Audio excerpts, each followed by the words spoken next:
নমস্কার বন্ধুরা, আজকে রাধারানীর রান্নাঘর এবং ডেলি ব্লগে নতুন একটা ভিডিও নিয়ে চলে এসেছি। দেখুন আজকের আমি কি বানাতে চলেছি। আমি চিংড়ি মাছ দিয়ে বিরিয়ানি করব।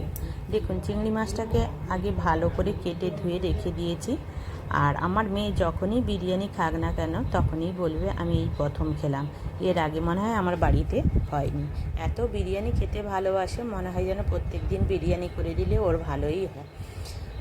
দেখুন আজকের বিরিয়ানি খেয়ে খুবই খুশি আমার মেয়ে।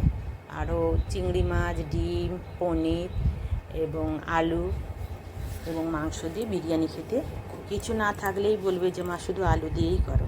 দেখুন আজকে চিংড়ি মাছটা পেয়েছে, দিয়ে খুবই খুশি, বলে এটা দিয়েই বিরিয়ানি বানাতে হবে।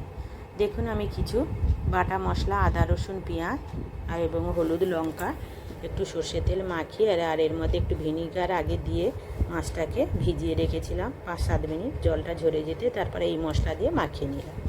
দেখো হাঁড়িতে আমি জল বসিয়ে দিয়েছি, তেজপাতা আর কিছু গোটা গরম মশলা দিয়ে দিয়েছি, ফুট উঠতে চালটা দিয়ে দিলাম।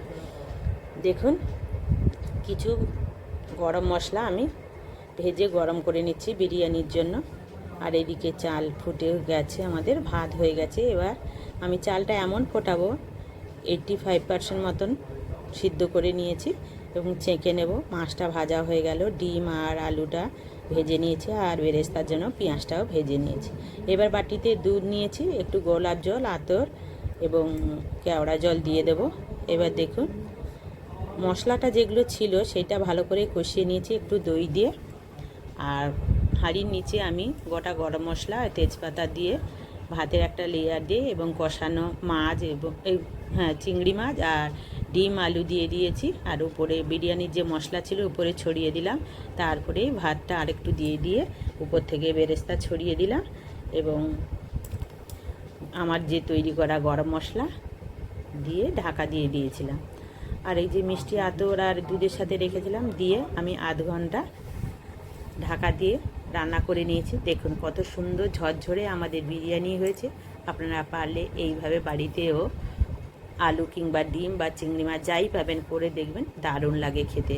সামান্য জিনিস একটু ভালোবাসা দিয়ে রান্না করে খেয়ে দেখবেন, খেতে কিন্তু সত্যি অসাধারণ হয় এবং বাচ্চাদের মুখের হাসিটাও দেখতে এত সুন্দর লাগে কি বলবো। দেখুন আমার মেয়ে খেয়ে খুবই খুশি।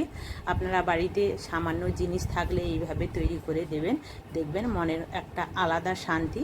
এই ভিডিওটা যদি আপনাদের ভালো লাগে লাইক, শেয়ার, কমেন্ট করবেন এবং বাচ্চাদের খুশির জন্য একটু ওদের আবদারও মেটানোর চেষ্টা করবেন। দেখুন কত সুন্দর হয়েছে ভিডিওটা এবং সঙ্গে থাকবেন।